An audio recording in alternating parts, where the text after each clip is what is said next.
Welcome, everyone. I am so excited to be in the church building and to hear lots of voices. It's been a very long time since there's been excited conversation in this building. So, welcome. We're so glad you're here. And mentors, a special thank you to you for making time to be here tonight and for your commitment to this. This is the first of many mentor nights coming up this year. I'm doing this so I don't flag up. If you haven't already, make sure before you leave tonight that you sign in at the card table over here so Katie can have her attendance records correct. What else am I announcing, Katie? Can I have you? Why don't you do the announcements?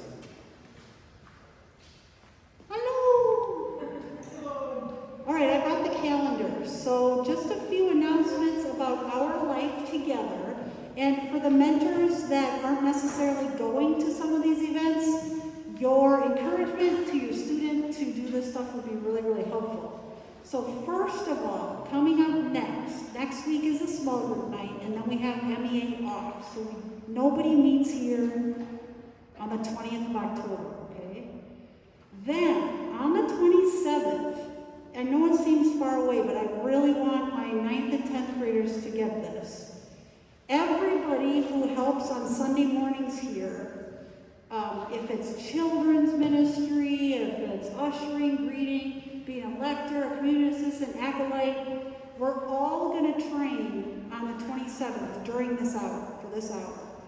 So you've got to make a plan to be here so that you get retrained, because worship has moved into the gathering place and all the steps have changed. So I will send out an email about that. So even if you're a Sunday school teacher or you're only packing backpacks this year, we want you to come on that night. It's just for that same hour for confirmation.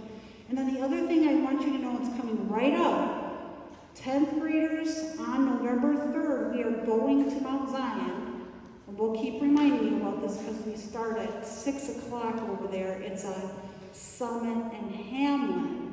If you're a mentor or a small group leader and you want to come and learn about our Jewish neighbors and how they practice their faith, you're welcome to come. But we do breakout sessions with the youth, getting to talk with their peers. So at that point, when we do the breakouts there, if you're an adult, you'll go with the other adults. So we don't interfere with their awesome interfaith dialogue. And then we have the Mount Zion Confirmation youth come here on the 10th with our 10th graders, and we compare Easter to Passover and stuff like that. So we'll be in the gathering place, so we do 2 weeks with Mount Zion to learn about Judaism and stuff like that. That's enough for the calendar, but it's going to be a little different those weeks so that you're aware of what's coming up. Did you have a gathering video? I have a gathering. Oh, okay, so we just wanted to promote the national gathering. It's at the end of July, and we're going to watch one more little video about that. Again, mentors, encourage your student to consider going if they're not already going on their family reunion tour or something like that. We have lots of brochures. You've got one in the mail already up on the table, and so we'll watch this wonderful video. Take it.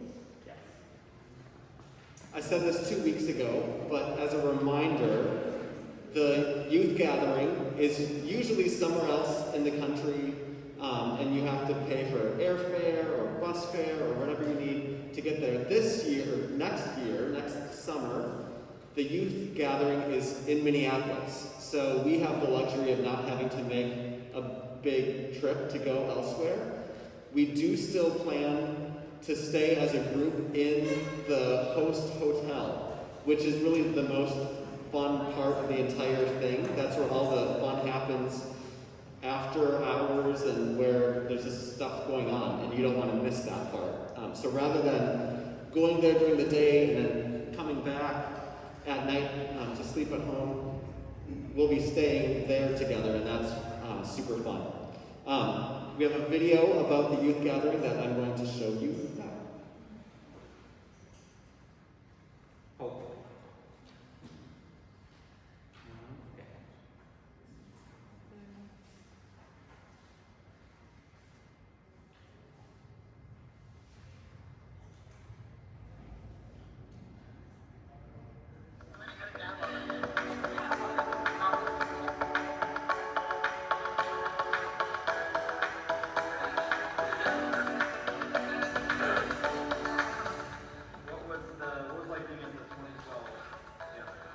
starting now.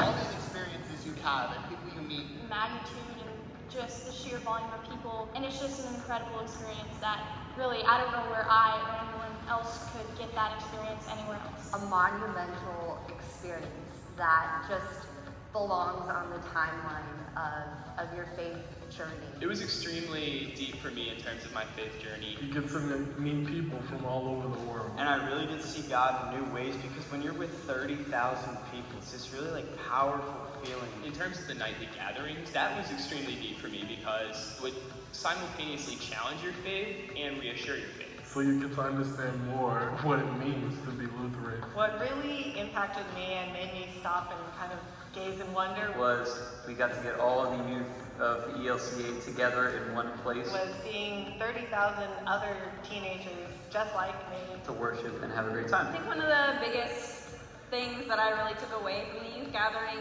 was the realization that you are making a difference. It's also gathering kids together and celebrating their faith. I just really believe in renewing the church through the faith of its youth. Jesus used children as a role model for faith. Unless you become like this child, we need the faith of our kids to help us move the church into the next generation.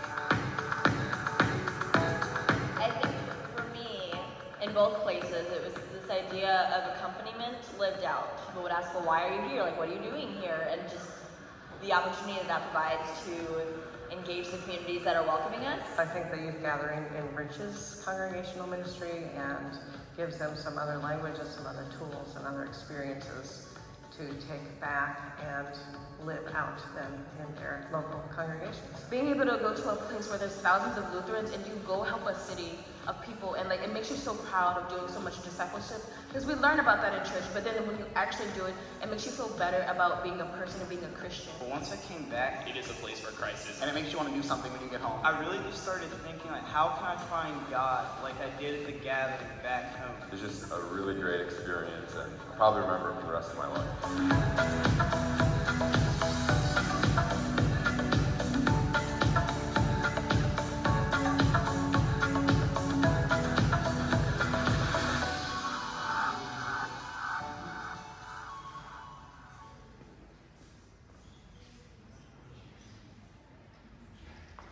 Okay, so Katie, what's the early bird deadline? November 20th. So we hope to have some of you interested in attending before November 20th, because that's when the early bird registration deadline is. And that's when the prices go up, so, you know. Okay, so if you were here last week, or even if you weren't, but this will go better if you were here last week, turn to your mentor. Last week we met with a Buddhist speaker, and you all learned something about Buddhism. So have just a 1-minute conversation about what's one thing that you learned about Buddhism last Wednesday. And if you don't have a mentor here, join on to another group.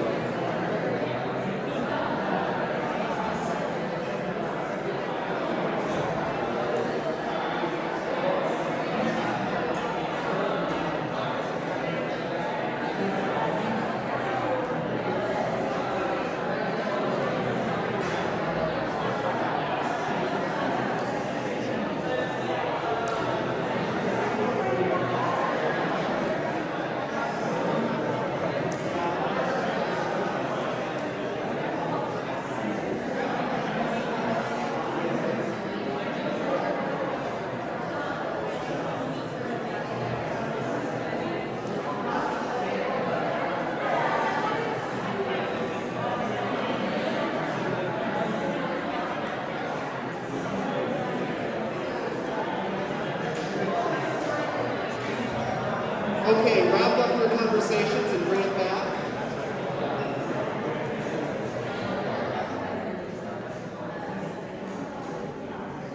I need 2 very bold people 2 very bold people to raise your hand and tell me what's one thing you learned last week about Buddhism. Just 2 very brave people. And I know some of your names, so I might just point. Anyone? Or any mentors want to share something you learned from your youth about Buddhism? There's 4 principles. 4 principles. Do you remember what the 4 principles are? It's okay if you don't. That's just fine. You can Google it. But that's awesome. Okay, anyone else? One more thing that you learned about Buddhism. That's okay. Your assignment for tonight is Google the 4 principles of Buddhism.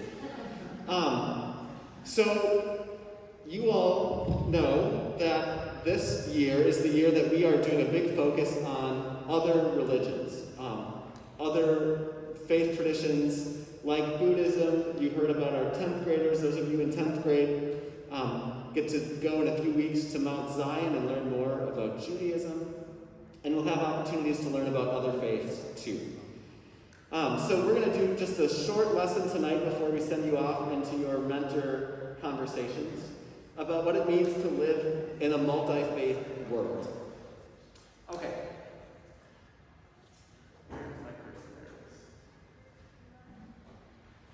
So, the more we learn about other religions, the more we realize that each is built on concepts that reflect similar kinds of ancient truths. And this is the thing I hope that you will be listening for as you continue to learn more about the other faith traditions that we'll be studying. What are the things that are similar in those traditions to our own that they might talk about in a little different ways? And I wanted to lift up a couple of examples that I remember learning about. So here's an example. 10th graders, in a few weeks, you're going to learn more about Judaism. And you're going to hear, and maybe some of you know this already, that in Judaism, a very, very central part of their faith is the story that's captured in the book of Exodus, which is a really fun story to read, actually, and you should just open your Bible and read it sometime. It's actually fun to read. And it's a story about how the Israelites were enslaved in Egypt, right? You all remember this story from Sunday school. And Pharaoh was enslaving the people, and Moses was the Israelite who was sent to liberate the people from slavery in Egypt. Moses was God's kind of messenger to the people to go and set them free. And the people were liberated for new life outside of slavery. So their old life was slavery, and their new life is they get to live as free people in their own land. Well, that's really similar to the story that's at the heart of Christianity, which is the story of Jesus' death and resurrection. And this idea that in all of our lives, there are forces of death, and I'll put it in quotation marks because I don't necessarily just mean literal, your body dying. I mean, there are forces that feel crummy to us, that feel like death, that try to keep us down. And what Jesus gives us when he conquers death and rises to new life, Jesus gives us all the possibility that the death that we experience on a daily basis, bullying or just being made fun of or just being told we're not good enough, all of that goes out the window, and we realize we get to live a new kind of life. That's what Jesus' resurrection makes possible for us. Which actually sounds a lot like being enslaved and then being set free, right? Really similar kinds of stories that capture some sort of truth about our experience as human beings, even though we're different religious traditions. Okay, I want to give one more example. And this might this might resonate more after last week. So in Buddhism, there's this idea that greed leads to suffering, or this idea that wanting material possessions is actually at the root of what makes us feel miserable as human beings. And in Buddhism, there's a big focus on how do we learn to let go of those things that cause us suffering so that we can live lives that are free of that miserable feeling. And in Christianity, there's a sort of, and so if you think about that, in Buddhism, part of what we have to learn is how to overcome this desire that we have to have things that we want, which kind of feels like a sacrifice.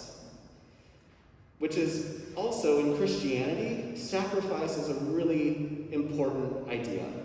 This idea that we find true life ourselves when we give up what we think we need and begin to turn our attention to the people around us. Again, similar kinds of ideas in these two otherwise very different faith traditions. And I think at the end of the day, it's just all of us who are human beings trying to make sense of these things that feel so true deep down within us. But we all have different ways of trying to make sense of that. For some of us, it's the Christian story that makes sense. For other people, it's the Jewish story that makes sense. For some, it's the Buddhist story. And frankly, a lot of it has to do with where you grew up. If you grew up in India, you'd probably be thinking about things through a Hindu lens. But we'd all be wrestling with these same kinds of ideas and the things that are the deepest things that humans struggle with.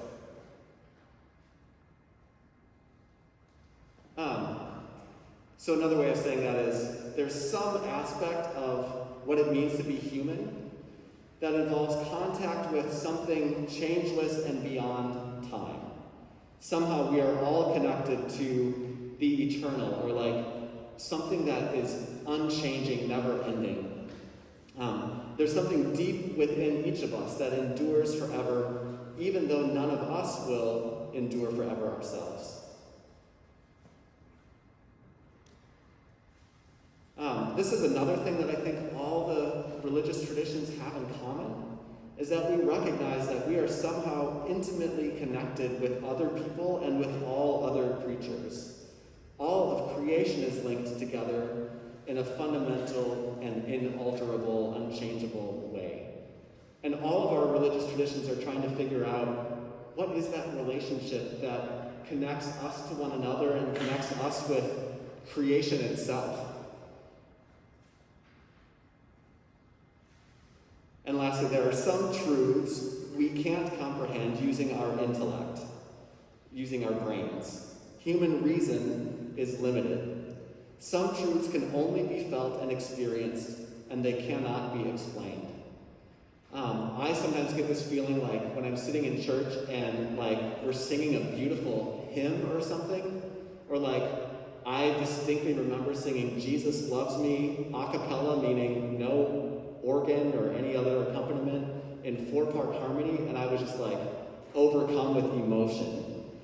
And whenever that happens to me, I feel like I'm tapping into something that's like